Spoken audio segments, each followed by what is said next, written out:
Welcome everybody to day 2 of the G-1 League Qualifier action. We are here casting Sequential Gaming, facing off against makeDream. Sequential Gaming, a team that we've seen here and there competing in some of the Southeast Asia and the Oceanic Cups and tournaments, but I think this is by far their biggest tournament appearance that I've seen them play in. I am LD, and joining me is GoDz, and together we are David and David. GoDz, you got to catch the action yesterday. makeDream, from what we both understand, is pretty much a band of sort of unknown players, not the most experienced. And they're facing off against a Sequential Gaming team they've had some decent wins, but it's not a team it's not considered really a top-tier team. It's a team still trying to sort of make its mark. Yeah, and no better place to make your mark than in this G1 League tournament, where there is $52,000 line during the main event. This is a qualifier. We're going to see 3 teams of 8 advance to the main tournament itself, and SQL looking to make a meeting with Evil Geniuses in the next round. The winner of this match goes on to verse EG, who took down Maneski. Speaking of yesterday's matches, we also had Dreams up against For Love, so you can check all those games out as well. But right now, makeDreams, as you say, a new upcoming team who not many people have heard of, even the Chinese community. I remember when they were announcing this tournament, the Chinese community, SKM was like, who are these guys? And that's what we're about to find out. Man, what a stage to find this one out on. Sure, it's only an online qualifier, but this is one of the biggest Dota 2 tournaments currently ongoing. Once we get to the main event with that prize pool over $50,000 at stake, a lot of money for these teams, as well as a lot of prestige. It's the first international Chinese event in Dota 2, where we have teams coming. And really, I don't know if we've really had any big Chinese events in Dota 2, even just within China. We've had some cups here and there. You know, we've had tournaments like the Beyond the Summit World Tour. We've had tournaments, I guess, the Beyond the Summit Gigabyte Dota Masters, but even then it really wasn't hosted by a Chinese organization. It's a landmark event, and well, what a place to try and make your mark. Fumofu, the captain for Sequential Gaming, picking up the Tidehunter Chaos Knight Enigma, very strong initiating lineup, pretty aggressive heroes, I have to say, in the early to mid game. makeDream, for the moment, I got not a little bit squishier, great at hero killing in the early stages, but in sort of those mid game clashes, probably not going to come out ahead with these heroes, not yet, not without some items. So we'll see how these teams transition to the second stage of the draft. Looks like we have a weird little glitch with the bands where we have these sort of midget icons, but yeah. The bands for Sequential Gaming, for anyone who's maybe watching a lower quality, the Naga Siren, the Darkseer, the Broodmother, and the Bounty Hunter. So now turning their attention towards the off-lane heroes. And for makeDream, it's the Rubik, the Anti-Mage, the Prophet, the Venmancer, and the Queen of Pain all getting banned out here. Looks like for makeDream, they're concerned about the laning presence in the early stages of this game, because they already see that team fight. They will at least want to come out ahead here in the lanes. Yeah, makeDream have a scary-looking team fight. Interesting that they first picked the Invoker here, who's become sort of less common in the competitive scene, at least not as a top pick. But that's one of the heroes which Fumofu is probably most well-known for, so we're not going to see him play that solo mid Invoker this game. They'll get something else from it. Looks like for now they're going to be running generally I'd say Enigma for the side lane for SQL, with the Chaos Knight maybe in the safe lane. Tidehunter could be the potential support. I think Fumofu most likely will be wanting to pick up a solo mid for himself with one of these last 2 picks. makeDream, I mean, all these bans on these side lane series is kind of the way to go, because that's really what they're missing right now. Yeah, you know, I guess it's possible to run the offensive tri-lane with Leshrac Sandcane, but I have a feeling we're not going to see that. It's a very boom or bust strategy when you have heroes like Leshrac and Sandcane, very level dependent. Lone Druid, this is I guess this is their off-lane hero. It doesn't have to be, but it's feeling like it probably will be. You can obviously pull with the Bear. TA, pretty good for dealing with that Bear, though. Lots of minus armor, lots of damage. This Sequential Gaming lineup, they have their 2 big damage dealers, very aggressive tower divers in the Chaos Knight and the TA, and I don't really think MD can run, so MD has to be able to stand and fight. They cannot fall behind in fights, because if you do, Chaos Knight, Templar Assassin, simply 2 of the best in the business at diving behind your tower and then killing you behind your tower. Oh yeah, it's going to be a scary amount of damage, and I mean, there's plenty of ways of taking down a lone Druid, a hero known for being pretty tanky in that ultimate form with fair bit of armor HP. So the minus armor from Gush, and great focus fire just coming out from Chaos Knight, Templar Assassin, and as you say, the ability to just dive down towers. So maybe they want to pick up a more defensive hero with this last pick, but maybe they're just going to be happy with the Invoker as that defensive hero. I mean, the Tornado EMP build is great for dealing with Chaos Knight, and that's one of the, I think I remember seeing it at the International, where LGD picked a few of the games they lost when they picked up Chaos Knight was the Invoker. I think against IG, the Quaswex Invoker just tore him apart. Chaos Knight couldn't do a thing without any mana, and Templar Assassin, another hero who, if he gets hit by that EMP as well, I mean, can't really go in as well as you'd like without any mana. So I'd say we're almost definitely looking at a Quaswex Invoker. Sure, there's spells to set it up with the Sand King Leshrac. You could get a lot of kills going on, but I just don't think that's the safer way to play this. Yeah, I mean, their mid-game teamfight presence, well, it gets potentially improved a lot by this last pick. Tinker is going to be the pick for makeDream, but I completely agree with you, especially in this lineup. Exort and Invoker are very powerful in other games, but when you're looking at this kind of team fight, this kind of tower diving potential, you really want that counter initiation. To me, if makeDreams is winning fights, they're either catching Sequential Gaming out of position, or more likely we're seeing Invoker very far back providing the counter initiation for this team. Tidehunter jumps in, Chaos Knight TA, or Enigma jump in and try to use their ultimates, their stuns, provide that big presence, and then Invoker can kind of save his team, let them reset and reload. And, well, speaking of reloading, we have a guy who likes to rearm. Tinker, very good to punish tower diving with March of Machines. Hey, I'm trying, man. It's early for me still, but we'll get going soon enough. Yeah, the March of Machines really does punish tower diving.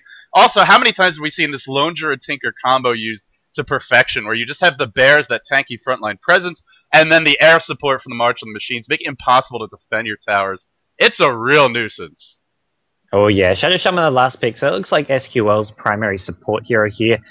They'll either do the Tide, Shadow Shaman as the two supports, maybe even Tide in the offlane with Enigma in the jungle here. But yeah, Tinker, this is going to look good for them. I mean, especially that Lone Druid in the offlane. He can spend some of his time stacking up the Ancients for that Tinker if he wants to go for the March build, and that could be a pretty farm-looking Tinker if they do see the Ancients being stacked up and just using that to get some farm. Sand King Leshrac, the two supports, the main issue with this is both these heroes do need a bit of farm, do need some levels, but if they do win the laning stage, then it's generally not too big of an issue. They don't really have a fallback support hero like SQL do, but hey, if you get ahead early, it's not really going to matter too much. Yeah, that's kind of the concern for MD, and the other thing I'll say is, when they're trying to just find kills or lock down a hero in these fights, sure, we have the Tornado. That's pretty reliable long range. Pretty long cooldown as well, though. Aside from that, it's a support Sand King from the looks of the lineup. And generally, support Sand Kings, they go in first and they die, unless you have a really good start. You know, like you said, there's no Venomancer, there's no Crystal Maiden, there's no Shadow Demon, there's no sort of reliable item independent initiator for this team. And I said independent, they're not dependent. Sand King is a hero that needs some items, needs some levels. But if he gets them up, I feel MD will be in fantastic position in the mid-game. So, won't be surprised at all to see an early Smoke of Deceit picked up by these supports, as TA is a hero, especially with Leshrac. Even with the changes to Edict, if you have a Burrow Strike to set it up, great at chewing through a fraction, finding those early kills. Let's go ahead and introduce our players. Jessica, gonna be playing that Invoker, and, well, gods, I guess he disagrees with you, because he goes Exort. Aaron, playing the Tinker, Laser at level 1. This doesn't mean anything. Basically, it's just the standard Tinker laning stage, and, well, you get your point in Laser, and then you can really go into whatever you want. Whether it's missiles, whether it's Laser Max, or whether it's March Machines, they're all certainly options. We've even seen players get a couple of points in each without really focusing on anything until later in the game. John H. going to be playing the Leshrac. Smoke is already picked up. I really like this choice. I feel SQL, a lot of heroes that can be ganked early on. Some are playing that hard support Sand King, Observer Wards, and Sentry Wards, and Loneliness playing the Lone Druid. I'm not sure what the lanes are going to be. It looks like maybe a Tinker going mid and Invoker safe lane. Is that what we're seeing here? I'm not sure there, but I mean both heroes are sort of semi heading towards the bottom lane. I'd say the most conventional thing to do would be putting Tinker safe lane with Invoker mid, but Invoker does not do well against Templar Assassin. It's a bit of a mismatch, especially Exort Invoker. The problem is, as soon as TA hits level 6, Invoker basically dies. You can't survive against a TA, and it's not going to be the easiest matchup if they are putting Invoker mid. Tinker faces similar problems. He can't really last hit against TA. Very few heroes beat TA mid, apart from maybe Batrider, or maybe a dual lane. Maybe they'll send a couple of heroes mid to deal with that strong solo mid hero. We'll run through quickly the rest of the SQ lineup. It is going to be Fumofu playing that Templar Assassin, solo in the middle lane, looking up that fast bottle with this eco build. We've got Vodki playing the support Shadow Shaman at top, Observe Wards and Sentries on him. Kux playing the farming Chaos Knight, Enigma in the hands of K Phoenix, and then finally, somewhere on the map is the last hero, all the way at bottom. What is T-Duck doing here? He's tangled his way into some trees. He's playing the offlane Tidehunter. Oh no. Spotted. Okay, he's okay. This is where you need to see like MD vision. They don't see him. You know, this might look okay now, but any good support player is going to be a little suspicious when there's that offlane hero just missing off the map. Especially a hero like Tidehunter, who can't really go into the jungle. I guess you could stack Ancients, you can't farm them. I don't know if this is going to work, but this is certainly ballsy, man. And the thing is, you can see when he hits level, like, it shows on the scoreboard when he hits level 2, so they're going to be like, wait, Tide got level 2? How did he do that? Like, he can't really jungle, like, they'll know if he's pulling on it. They know Enigma's jungling, they can tell when the wave's pulled, so they'll say, okay, he's not pulling or jungling, how did he get level 2? He's got to be hiding, and that's going to one of the, there's a similar spot at top lane where you can do that, and it's one of those key signs where if they're getting these levels magically, then, well, you've got to look out for it. But for now, it's working out okay. It's a very Pinoy thing to do, and the reason I mention it is because I know Fumafo is actually quite good friends with a couple of the Pinoy players, so maybe that's something I picked up from scrimming against them. Certainly we've seen Demon do this a lot as well. Just sort of hide. Demon creates like a labyrinth of tunnels in the trees, but we'll see how long this lasts for T-Duck. If he gets caught, most likely going to give up a first blood. But hey, it's a gamble. Lone Druid has no such problems, of course, just pulling the wave back with his bear, and should be able to farm pretty easily. So it is going to be that Invoker mid. Exhort Invoker generally struggles against TA, I would say, until you can get the double Forward Spirit up. That's where, if you go for that build, then you have lots of damage sources, and Cold Snap plus double Forward Spirit. She really can't dive you. Already they're smoking towards mid. They do not want to give this TA a good start. Fumafu could be our first blood. In comes the gank, but remember it's a level 1 Sand King. Very low Burrow Strike initiation range. Invoker has Exhort, and only level 2, so no Cold Snap available. I don't really know if they can get this kill at level 1. Yeah, I mean, it looks like they're going to wait for level 3 Invoker. It doesn't look like they do. Sand King, Leshrac, they do get revealed. And Fumofu, Crisis averted, and that's a lot of wasted time. I mean, it's not only one support wasting time, it's 2, so they're both still seeing level 1. They're not getting any XP, and that's 2 heroes who need some XP. I'm actually just zoomed in on the Tide Hunter, and he got revealed by the tower. Oh, that is so funny. But the supports weren't there, otherwise that's probably our first blood. Shadow Shaman is going to shackle up the bear. Remember, you cannot resummon this bear anymore while it is taking damage. You also cannot return it, although I don't know if he has returned yet. No, he's only level 2, so not having that return ability just yet. In comes John H on the bottom lane, looking for some harassment. Split Earth will connect, but really they cannot kill T-Duck without at least 1 point in Edict, and probably a little bit of support from the Tinker. So far, the tri-lane not accomplishing much. Meanwhile, if you look at the Dire, well, it's not really a tri-lane, it's Enigma jungling, and then just lots of pulling from bot keys. So far, Experience Grip should definitely be going the way of the Dire. It's a small lead, but this can add up quickly. Enigma, by far the fastest jungler in the game in these early levels, especially with the recent nerfs to Lycan.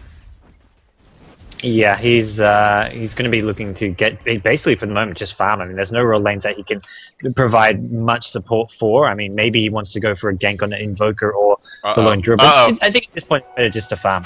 Oh, TA almost got to that haste first. If she did, that would have been really bad, but John H will at least secure the haste and deny that to Fumafu, and wasting a bit of his time as well. Invoker doing a nice job of controlling the lane. Boots picked up on him. And we'll see where he goes from here. Normally it would be the power treads, maybe the 4-staff rush, but it's very early. It's hard to tell at this point.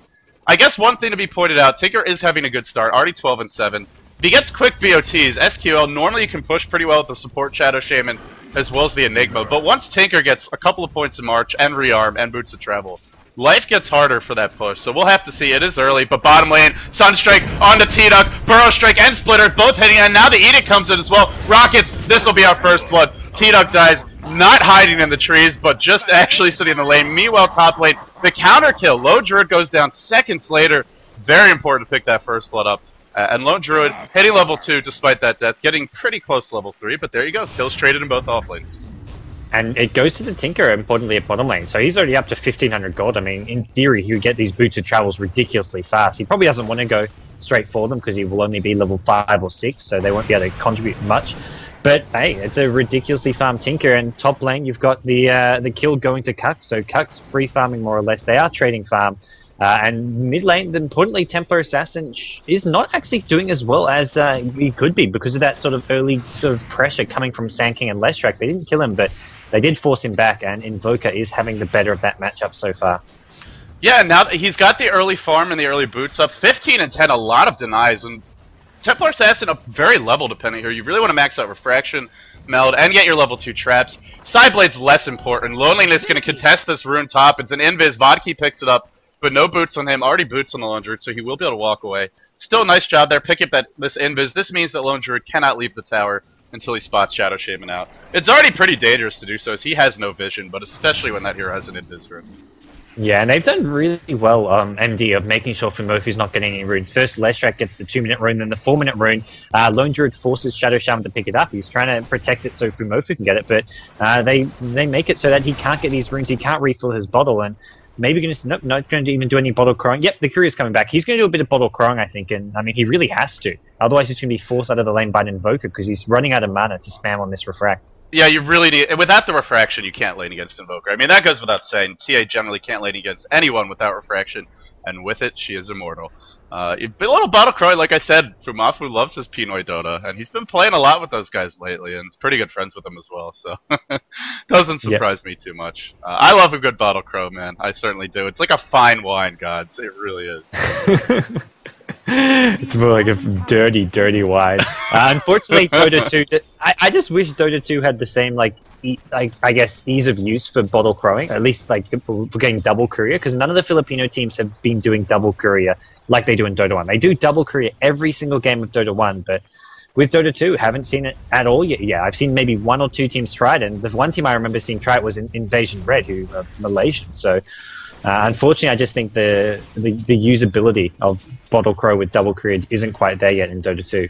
I completely agree. Look at this lone druid bear. This is seriously a great expedition for him.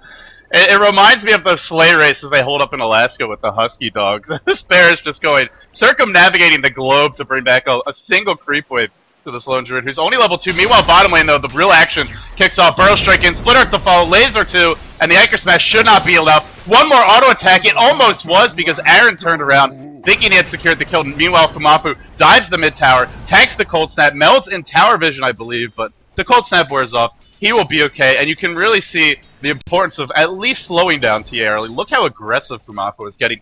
Didn't find the kill, but I have to say this is one of the most aggressive players in Southeast Asia. I had the pleasure, I suppose you could call it, playing with him once as a stand-in for his team, and he was just screaming and cursing at the team the entire time. Mostly a good fun, but Fumafu is a very animated and very aggressive captain. Oh yeah, he really is. No excuses for any mistakes, but I mean he's a level behind this Invoker at the moment. Invoker's about to hit level 7 as Fumofu hits level 6. I mean, I talked about how TA can just kill Invoker once TA hits level 6, but when you're behind a level, not to mention this Invoker with Boots and the Staff of Wizardry, has plenty of mana, has both Cold Snap and Sunstrike up. This is, I mean, he can't. Like, I've been proven wrong. You can't actually kill him when he hits level 6 now because of that bad start of his, and Jessica is just dominating this mid lane. Yeah, well, here's something that might help them get back in the game. It's continuing to shut down this lone druid, as well as getting a tier 1 top, which they are smoked up, waiting on the sidelines here, hoping to do. Lane ward gets placed. I really love this lane ward. Not only going for this kill and sort of spotting out any reinforcements, but also just being able to push the tower afterwards and knowing then if any heroes are going to show up to defend this. This is very patient. Loneliness is going to walk right into their trap. There's your net to start. Only level 3. There won't be any entangle here. Cast Knight tanks the tower. 2 auto attacks. Man, that cleaver really chopping them up. Now they get the tower. The glyph was used, and there's no real trade as far as towers go. This should go down very easily, especially with the lane ward. In fact, Phoenix, I'm pretty sure he wants to black hole this.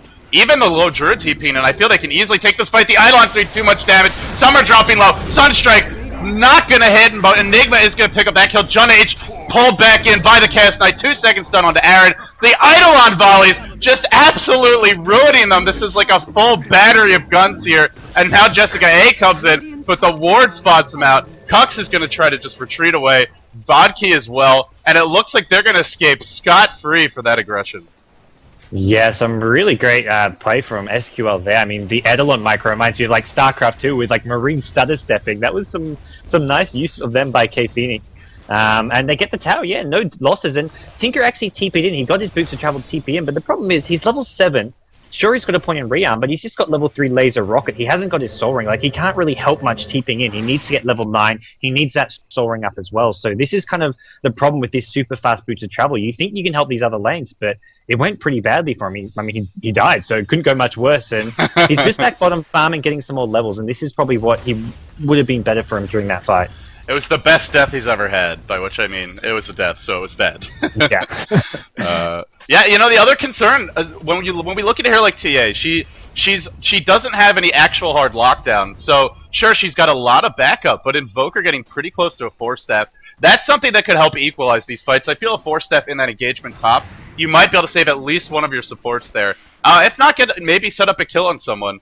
Couple of heroes really dropped low, but with this 4-step, it really does help to counter TA. So that's something I'm looking forward to seeing from ND. Still the bear trying to pull the creep wave. Lone Druid is really struggling, hitting level 5, only boots up Now, Lone Druid, as we know, as soon as he hits 6, he becomes incredibly difficult to kill, generally speaking. Fumafu going to rotate bottom. Ward did spot this rotation out. He's got a haste room bottled, but as long as they stick together, there's safety in these numbers. I think they should be okay. Still, Fumafu really struggling to find an opening in this game, and it's going to get harder once this 4-staff comes. Oh yeah, I mean, can't kill the Invoker, and if Invoker's around, he can just force whoever Fumafu goes in on. So, I mean, the perfect item, even with the increased cost, it was increased in cost for a reason. It's just so damn strong. And for me, the big question is, makeDream, are they going to actually keep playing this Lone Druid as a suicide hero? Are they going to prioritize Tinker getting farmed, or once Tinker has some more levels and items, maybe they'll send Lone Druid to a lane where he can farm that Radiance? I'm curious if we were even going to see a Radiance up on him at all this game. Not sure what that Sunstrike was about. That was pretty wildly off the mark. Maybe they thought they were about to go in on the Tinker, but in fact, they were about to run the hell away. Top lane, TA comes in, head full of steam, and a haste, and the meld. Easy solo kill. And this is the power of that early lane ward. Not only, as I was telling you about, does help you push the tower, but it will really punish the Lone Druid for staying in that lane. And you know, gods, maybe they want to rotate, but Ravage bottom, catching out 3, Black Hole to follow, Leshrac stun, no, way too late, TA shows up, cleanup crew is here, John H doesn't even have boots, he should be dead, TP, but it's in the stash, oh no, this could be 4 kills, what a team fight, and John H in a lot of trouble, that's 4 dead, and the Lone Druid just died, so gods, I think it's safe to call it not only an ultra kill, but essentially a team wipe. The tides have turned in a matter of seconds. I mean, Fumafu went from being unable to find a kill anywhere on the map to picking up 4 in less than a minute. 1 at top, 3 at bottom. I mean, that was about as good as 60 seconds. You have top lane. Kux finds another kill. It's Lone Druid again, solos him. Is he going to get out of here, though? This is not looking too good for him, and it looks like he will go down. That was really aggressive, but I think that's okay anyway. You trade 1 for 1, and then you get a tier 1 bottom. Now you have a Blink Dagger picked up as well. Great use of those ultimates, the Ravage, the Black Hole, and the one thing that should be brought up is when you win a fight with those ults, this team can push, they can push pretty fast with the Shadow Shame and the Enigma, and then, because the enemy heroes are dead for a little while, by the time they get the lanes pushed back out, you probably have your ults ready to go, so it's one of these things where, if you're hitting your ults, by the time the next fight rolls around, you're in great position to set them up again, and now they have great positioning for Roshan, especially with Enigma and TA. These two, if they just had a medallion, could honestly just kill Roshan right now, especially with this mechanism. Now, map control, it's pretty decent. Maybe they want a little bit better, but this aggressive ward bottom should really help to set things up. Yeah, and Fumo is thinking about going in once again. He's just going to insta-kill this Leshrac, but it's bait! It's bait! Oh no! He jukes him. That was a drive-by. Meanwhile, top lane, here's another drive-by onto the Lone Druid. It's going to morph into true form, but not before the Anchor Smash hits him. Could see a body block. We will. And in comes the Chaos Knight, 3 seconds stun, but the reinforcements, the cavalry are here in the form of a gigantic angry meteor. Sunstrike needs to hit. No, the rocket going to clean up the tide. And the counter initiation, the counter ganking for makeDream. We are seeing one of the strengths of their lineup. Getting those kills, punishing the tower dive. But here we go again, bottom lane. So annoying to play against the support Shadow Shaman. As long as he gets the decent start, ward spawn, and if you don't have heroes already in the lane, you lose the tower.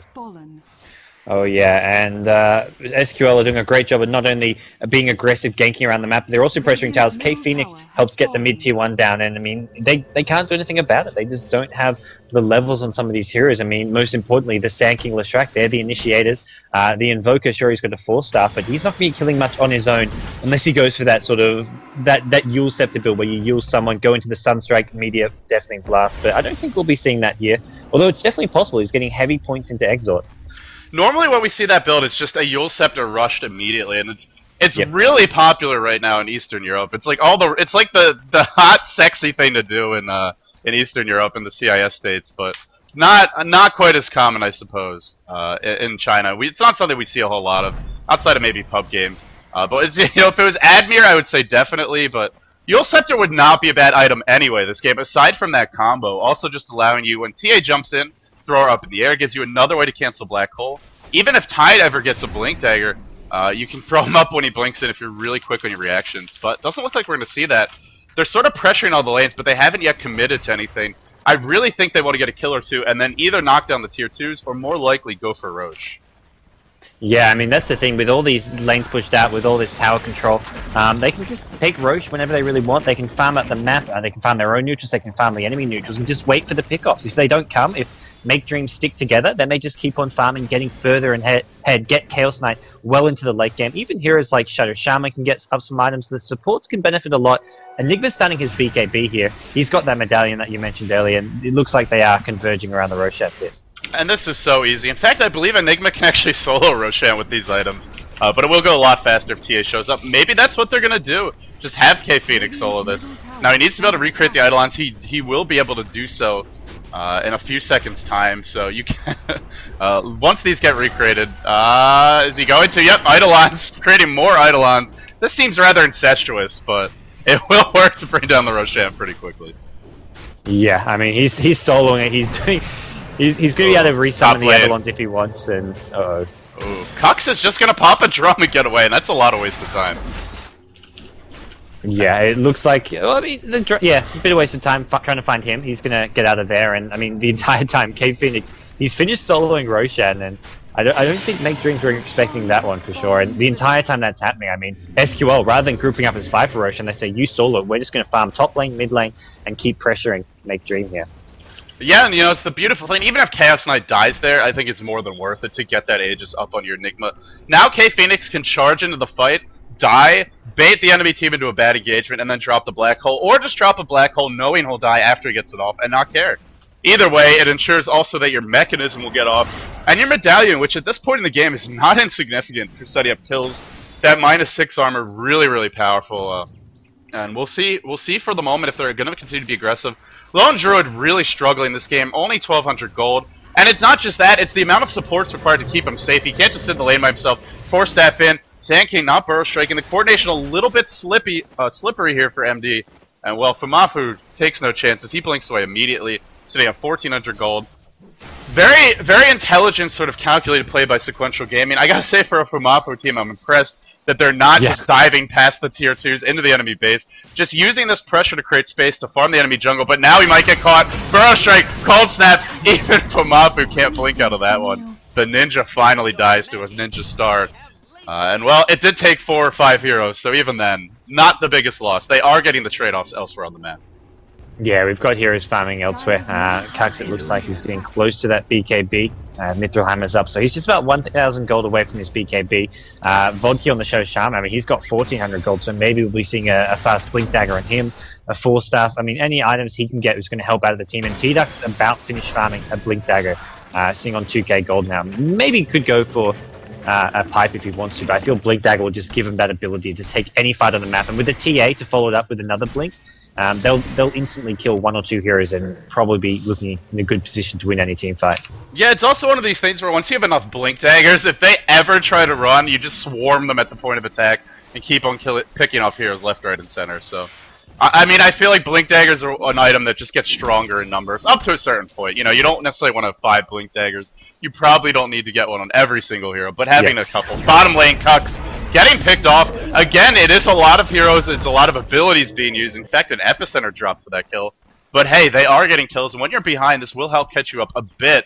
But as we look at the golden experience graphs, a concern, can MD really turtle this? This is a very strong turtling lineup with the Lone Druid, and especially having the Tinker. Leshrac has gone for the Edict build, so not going to help much in turtling. I hear Sunstrike. It will connect on VDK. Just a harassment Sunstrike, really, though. Yeah, it really is. And right now for SQL, it'll be interesting to see what item from Murphy wants to get. Based on the heroes that MD have, I mean, he may just want to go straight for that BKB. Go for the survivability, because they're going to have the damage to kill heroes even without a Desolator and some additional minus armor. And I think SQL just want to wait for some of those BKBs. They're trying to fight at top, though, and make sure you be careful. Uh-oh, entangled up in tower range. That'll be the death of him. 5 heroes, but look how low loneliness drops, even in that situation. Sunstrike will land on Phoenix as well as the rocket. No, actually didn't have the vision or the range for that one. Either way, weren't going to be able to kill him. And now this gives Vodki the opening, the confidence to just charge in mid, kill off a creep wave. You would never see a support Shadow Shaman doing this unless you were way ahead. Sure, he's got the haste room, but 1 stun and he is basically dead. Yeah, absolutely. But they're ahead, but makeDream are far from out of this. I mean, they've got a Tinker who's one of the best turtling heroes in the game. I mean, SQL can't really end this game anytime soon unless they convincingly win a team fight or die for heroes like and get the kills on heroes like the Sand King, Leshrac, and Tinker. These heroes who will just help turtle for days. And I think that's why SQL are just happy to sort of keep on farming. They know pushing into Tinker's not going to go well for them. It's giving time for makeDream to farm, though. I mean, Tinker's getting some decent items up. Bear, not so much. 20 minutes in, he's on 2k gold. He's still level 8 as well. That's really the big worry for me. SQL have a massive experience lead in terms of levels. And I mean, a level 8 Bear at this point in the game is really falling behind. Whenever we see a Bear who looks to be saving for Radiance, Lone Druid doesn't necessarily have to be, but he could have bought at least components for something else, whether it's a Vlad, some Maelstrom, even just getting some boots on the Bear. But it looks like he wants to get a relic, and whenever I see a hero doing that, especially as the game gets later, you do want to sort of do an inventory check, an item check. Does the enemy team have a lot of stats? Do they have the big items up? Like the mech, like the pipe. They have a mech, they're working towards a pipe on T-Duck. One thing that Radiance is great at is just dealing with TA as far as removing refraction charges go. So from that perspective, it's going to be good at any stage of the game, but only if your Bear lives, and this Bear has no items to speak of, just the Stout Shield. I feel it can be brought down very quickly. I don't know if, do you think Radiance is the right item to go for at this point? It will improve their split push a lot, and, well, it seems like makeDream feel they need the turtle, so maybe from that perspective it's the way to go. Yeah, it seems they just want to take this really late game and just hold out as long as possible, try to get a farm Tinker, Bear, as well as Invoker, even get some items up on some of these supports, although right now those items are just going to be a couple braces. But Vodki's finished off his Blink Dagger now, so a lot of initiation potential from this Dire team. Tidob's not going for his own Blink Dagger. He's getting he's getting close to a hood. Still a bit of a way to go for that pipe, but these next few fights are going to be very hard for MD to win. So they just have to keep doing what they've been doing, which is these solo ganks. I love these Sunstrikes. It's just like, hey man, I know you're here. Don't even think that you can come up and kill me. Just leave that middle lane, Cast Knight. He has a BKB now, and the drum, of course. Still a couple of charges on that. Almost a full magic wand, which means he is deceptively hard to kill, and Cast Knight is a hero you already sort of know is going to be difficult to kill in these fights. Fumafu is a DD room bottle as well. This might be a good time to go. They still have the Aegis up on Enigma. It's actually going to expire soon. In fact, it's about to expire. Any second now it will. And there you go. It disappears out of his inventory. So, although MD are turtling, SQL are not afraid of that. They're just going to try and out-farm their opponents here. I'm not sure if MD can take this late game with this much of an item and level deficit. I feel at some point they will have to try and get some kills. That's really going to turn the tides, if they can. The experience chart, as bad as it looks now, because it's this bad, it will improve that quickly if they can find some kills. Yeah, absolutely. I mean, when you're behind, you're getting more gold and XP, and with the recent changes in the latest patch, you're getting more XP, more gold when you have multiple heroes around these kills. So that's something which could work in makeDream's favor if they start winning some fights, but how that's going to happen, it's going to be hard. I mean, they no Blink Dagger in sight for Sand King anytime soon. It's all about Tinker spamming the Rocket March just to sort of chip away at heroes, get them into that low HP range, and I mean, they just have to wait for SQL to sort of overextend, make a mistake. Yeah, the Marching Machines is going to keep Refraction now as well as disable those Blink Daggers, so Tinker won't actually die, but they do lose the Tier 2 mid. Glyph was not used there. They are holding on to it. I think they'll probably save that for their base, or maybe for an important timing if they want to try and make it go somewhere else on the map. But you can just see they are very constricted at this point. Ward placed very defensively here, as well as here. On that hill in the Radiant jungle, as well as the other hill, up sort of towards where the Tier 2 top is, just to try and give them some very basic vision. These are wards that you place when you're very far behind, and they may help keep you safe within the confines of about a quarter of the map, but you really would like to be farming more. Ultimate Orb picked up on Tinker, working towards a Hex, and I feel that's the one item that could turn this game around. If he gets a Hex, and they don't lock down Tinker and kill him off instantly, Hex Cast Knight before he BKBs, or just disable a lot of these heroes that have really powerful disables, but are reliant on casting spells to get them off. Here's like the Tidehunter, the Shadow Shaman, or the Enigma. This could be a game changer if he gets the Hex up, but he's still a ways away from it. And even then, you got to be concerned about the rest of the team. You mentioned the level deficit. Yeah. It's also a big item deficit. Oh yeah, I mean, SQL, I mean, they're just waiting. I mean, Fumofu's getting close to his BKB as well, so there's going to be multiple BKBs coming very soon for this Dire squad, and I mean... And you can't Hex everyone. Oh yeah, exactly. I mean, you can get one off to prevent one, but then if it's Chaos Knight you miss, he goes charging in, pops his BKB, goes straight at the Tinker. If it's Templar Assassin if it's Skike who hexes, it's Templar Assassin charging in with the BKB. There's Tide Rabbits to back him up. There's a BKB Black Hole. There's so many heroes you've got to watch out for, and I don't think makeDream have enough answers. They can stall for a long time, and it's going to have to be take this game really late, 40 plus minutes for them, because otherwise it's going to be just too big an item deficit, and their heroes are ones that just aren't going to make it until the late game. They're really, you know, it took them a while, I think, to realize that the Lone Druid was struggling so much, or at least to do something about it, but they are just constantly leaving three, even the Tinker being there as well oftentimes, and normally you'd see him just split pushing with the March, but he's often protecting that Lone Druid top. They desperately want this relic. It's clear they feel it is the one item that they need to get up more than anything else. Whoops, more than the Hex or the Scythe device. More than even something, you know, on the Invoker, like a small utility item, maybe a Yule Scepter. They're going to smoke up inside the base and go for a big wraparound. There's only an Observer, no Sentry. They may get the jump here, but this also means the two heroes at the tier 2 are going to be more vulnerable until the wraparound actually arrives, and for the moment, they seem a tiny bit indecisive. March is going to end momentarily. No, there's another wave. Keeping Aaron safe. He's going to 4-step away, but this means that they're going to have to back up. The tier 2 dies, and I think their ambitions of a backstab here are pretty much out the window. Very wisely, I feel, makeDream is going to retreat. Taking that fight would probably cost them Rags. Yeah, if they lose one big team fight here, it's going to be pretty much all over. Sure, Lone Druid's got plenty of gold for buyback, but he needs that Radiance up. And other heroes can't all afford that same luxury, and Invoker's maybe just got enough. Tinker does not have enough for his buyback if he dies. He'll probably lose more gold than he needs, and then things will go ugly. But the problem is, it's already not looking too good. We're going to see SQL take another Roshan here. This time they're all grouped up for it, going to look to take it as quickly as possible. Probably put the Aegis on Templar Assassin, maybe the Chaos Knight. Chaos Knight, though, is getting very close to a Heart of Tarrasque, and at that point, he's just going to be an absolute mauling machine. At that point, you can just pop your ult, and unless they have Glyph, they're just going to lose the tower, but especially with drums, as well as mech to keep the illusions alive. Not to mention, if you try and run in to defend, then he just reality rift Chaos bolts you, and you die. And the Aegis actually is going to go into TA. I like this choice, because I feel Chaos Knight is so tanky that if he dies, you've probably got other problems. You're probably losing the fight anyway. TA, a little bit more frail in team fights, very strong in 1v1s with the refraction, but at this point in the game, it's all about the team fights, all about the larger clashes.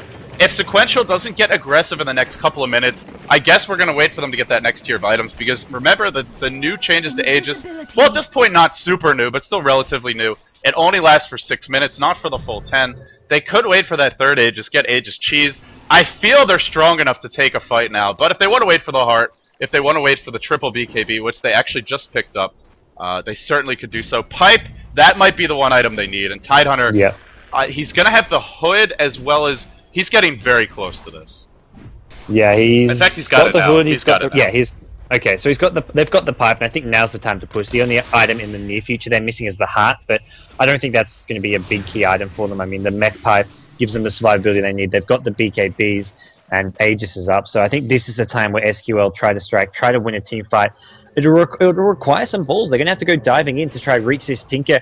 Heroes who are going to be, they're just going to be looked to sit as far back as possible, continually spam. So they're going to have to find a pick-off, which is going to require some aggressive blink-ins from Templar Assassin. Maybe Chaos Knight running in with the BKB. Tidehunter doesn't have his blink, so that's why this push is going to be a bit harder than it would be otherwise. The bear gets caught. Remember, it cannot be resummoned, which in this case doesn't matter until it dies too much, as he's not going to get picked off of that. But it does give a little bit of golden experience.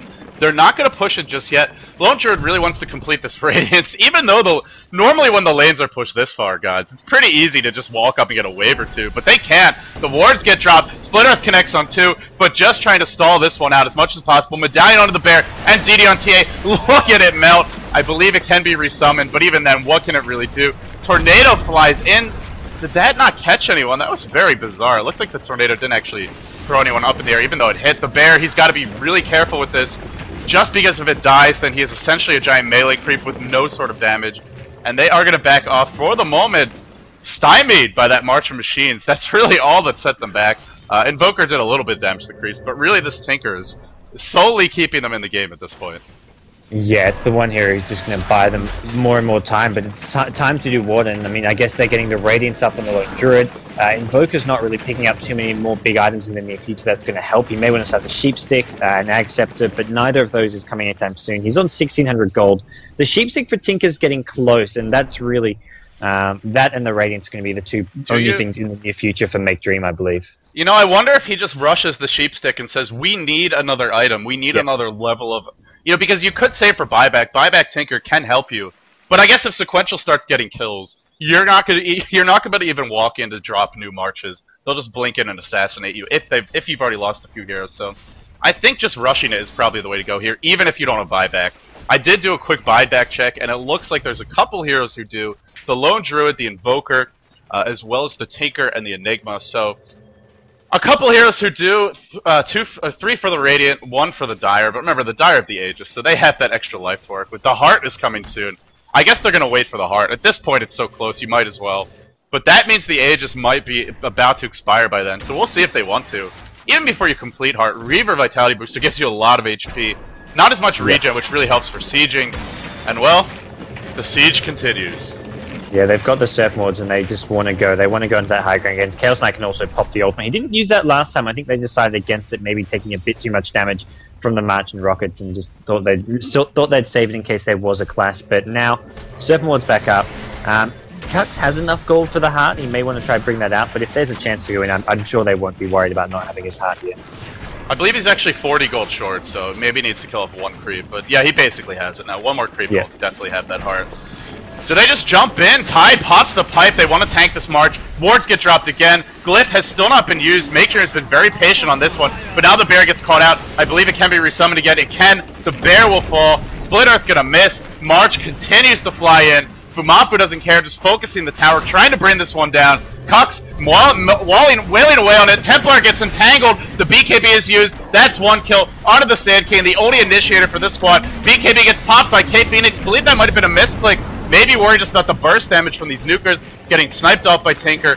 So they get a kill, but are they going to be able to push all the way in the base? They still have Ravage, they still have Black Hole, but actually setting those up is difficult. Fumapu diving so aggressively, driving enemy heroes back, now turning back to focus on the rack. Split Earth connects on the Tidehunter, pipe available in 12 seconds, and maybe they just wait for that. Fumapu has the Aegis. Sunstrike is going to snipe it! Oh, what a play. Great little snipe there. It was going to expire in about a minute's time, but nonetheless, well, I mean, it's a free fountain trip, I guess. Yeah, I mean, they hold for now. They lose a tower. They take a bit of damage on their Raxes. Those will slowly heal up, but they're still in this makeDream. No major losses. I mean, they didn't have to buy back on Tinker.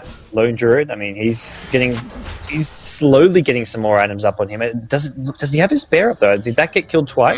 I think it did. I know it got killed once, and then I guess he resummoned it, it died again. And the bear is just so squishy. I don't even know if the items ought to do anything right now. Invoker actually finds a Sunstrike kill, I believe, on the Shadow Shaman at his tower. Oh, sorry I missed that, guys. What a snipe, though. Great little play by him. And every time you find these kills, it buys some time for the team.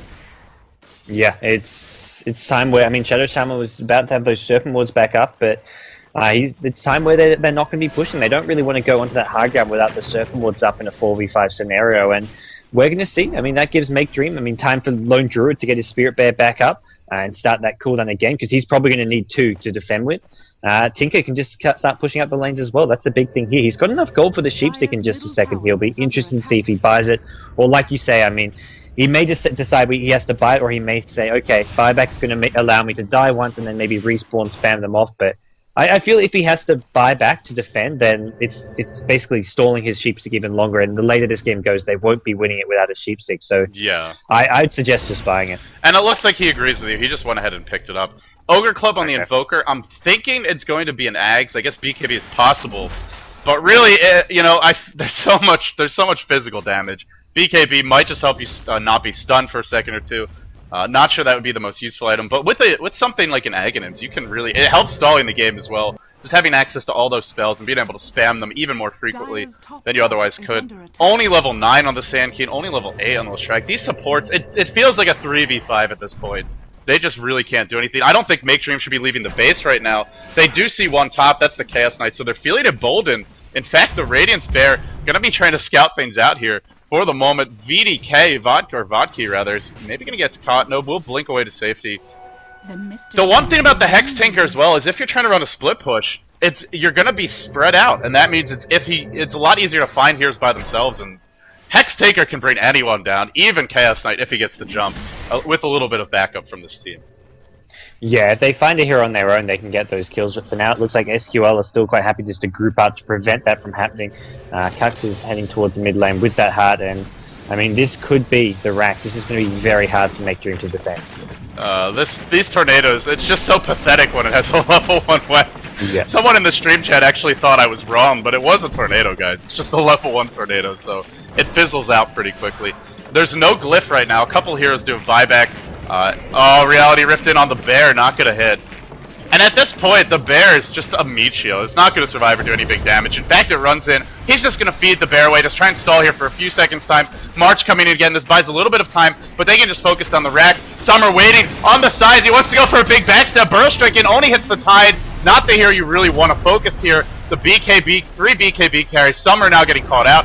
Meanwhile, they're just focusing the racks. T-Dot gonna bring him down. Enigma on a bit of a chase. Shadow Shaman as well. Burrow Strike gonna miss. Some miscommunication, or missed clicks here, rather. Cux dropping low. Reality Rift's back in the pair. 963 damage crit. Now Blink up onto the high ground from K Phoenix. Diving. So many attempts to solo kill in these fights. Sunstrike not going to connect. Aaron running. Tinker is unstoppable, but Black Hole could bring him down. No, the Split Earth actually not going to hit on K Phoenix. I feel just dropping the Black Hole there would have been great, but he didn't have the mana for it. Burrow Strike back in, catching off Fumafu, as well as Cux, who no longer has already used the ult. They did get Rex. You probably got what you came for, but Fumafu once back in, and well, he finally will retreat. Decides, oh, okay, maybe I shouldn't. Maybe I don't have that Aegis anymore, so probably not the best idea. But SQL win a big fight. I mean, that's without using a Black Hole as well. So, I mean, they can just sort of look to group up again, go when those Surf Mords are up in 40 seconds, and then they can have another go at bottom racks. Maybe they wait for the Aegis if they want to play this really safe. But I think they're feeling pretty confident with their current level of items. Fumofu with a Desolator now up as well, so he's going to start doing more right-click damage, as well as having the survivability from the BKB. So makeDream's in a lot of trouble. I mean, we've seen how squishy that Spirit Bear is. It acts as a meat shield, but it's a meat shield with a Radiant. So when that goes down, when that meat shield dies, that's a lot of invested gold just going down the drain. So really, makeDream's in a lot of trouble here, I feel. Tinker's picked up a Ghost Scepter, so he's going for whatever survivability he can. That'll allow him to not get picked off as easily by some of these heroes, the CK, the Templar Assassin. And now SQL, they're marching down the bottom lane. They want another X. This is smart. makeDream know if the Dire Squad, if Sequential Gaming get to their base, they're losing another lane of Rex. So those Chaos Knight Illusions, the drum being popped, the minus armor now from the Desolator, and just the raw pushing power of heroes like Enigma and Shadow Shaman. So they smoked up. They maybe wanted to try and find a kill, prevent that big team fight from happening under their own tower, but they're not going to find it.